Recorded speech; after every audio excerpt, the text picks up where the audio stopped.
जय मसीह की। परमेश्वर का पवित्र नाम आज सुबह भी महिमा पाने पाए। आज के मनन के लिए मत्ती का सुसमाचार उसका 6वां अध्याय उसका 25वां वाक्य और 34वां वाक्य हम पढ़ रहे हैं। इसलिए मैं तुमसे कहता हूं कि अपने प्राण के लिए ये चिंता ना करना कि हम क्या खाएंगे और क्या पिएंगे, और ना अपने शरीर के लिए कि क्या पहनेंगे। क्या प्राण भोजन से और शरीर वस्त्र से बढ़कर नहीं है? इसलिए तुम चिंता करके ये ना कहना कि हम क्या खाएंगे और क्या पिएंगे और क्या पहनेंगे। इन अनुग्रहित वाक्यों से जो प्रभु हमें सिखा रहा है वो है चिंता ना करो। चिंता ना करो। जब प्रभु हमसे ये कहता है तो इसका अर्थ ये नहीं है कि हम किसी भी बात का विचार ही करना बंद कर दें। प्रभु हमसे ये चाहता है कि हमारे आज के या कल के बारे में, या फिर हम क्या पहनेंगे, कहाँ रहेंगे, इन बातों के बारे में चिंता नहीं करें। हम भौतिक बातों की चिंता छोड़कर आत्मिक विषयों पर विचार करने वाले बने। जो प्रभु की बातें और उसके वचन पर मनन करता है उसे इसमें से किसी भी बात की चिंता करने की जरूरत नहीं है। इसलिए हम स्वर्ग की बातों की तरफ मनन करने वाले बने। एक प्रभु भक्त जो प्रभु के वचन के अनुसार चलता है वो ये जानता है कि भोजन से जीवन बड़ा है, पहनावे से शरीर बड़ा है।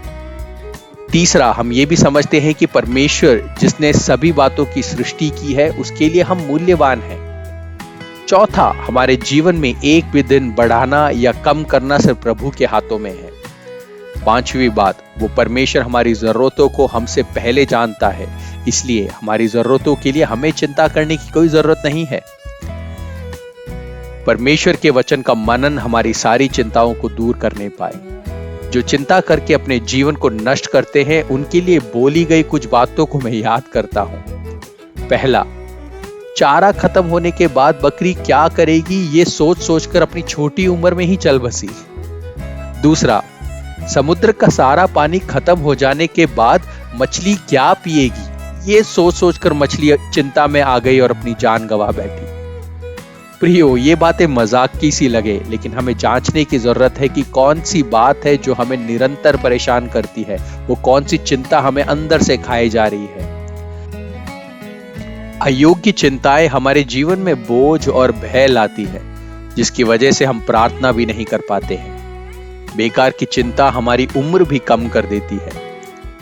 आयुब भी अपने जीवन में निष्कलंक और भक्त होने के बावजूद बेकार चिंता कर बैठा।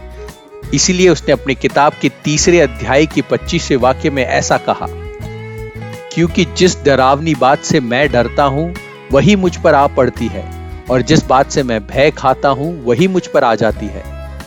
प्रियो, आयुब के जीवन को जब हम अच्छे से पढ़ें तो इस संदर्भ में इस वाक्य को हम गलत मतलब ना निकाल बैठे। ये वचन ये नहीं सिखाता कि डरने वाली बातें आपके जीवन में आ जाएंगी। शैतान हमारे डर का इस्तेमाल कर सकता है, लेकिन उस डर को हम यीशु के अधिकार भरे नाम से दूर भगाने वाले बने। देखिए, चिंता करने वालों के जीवन में कई अनर्थ आ सकते हैं, तब भी जो व्यक्ति प्रभु के वायदों पे भरोसा रखता है वो सब परेशानियों पे जय पाता है। इसीलिए भक्त गाता है कि स्तुति, आराधना और सेवा करने से मैं थकान क्या है ये भी भूल गया। परमेश्वर के वचन पे निरंतर मनन करने वाले बने और अपनी सारी चिंताओं को यीशु पे डाल दे। हम जितना हमारी चिंता करेंगे उससे ज्यादा प्रभु हमारी चिंता करता है। इस बात को आप याद रखें। प्रभु आपको बहुतायत से आशीष देने पाए। जय मसीह की।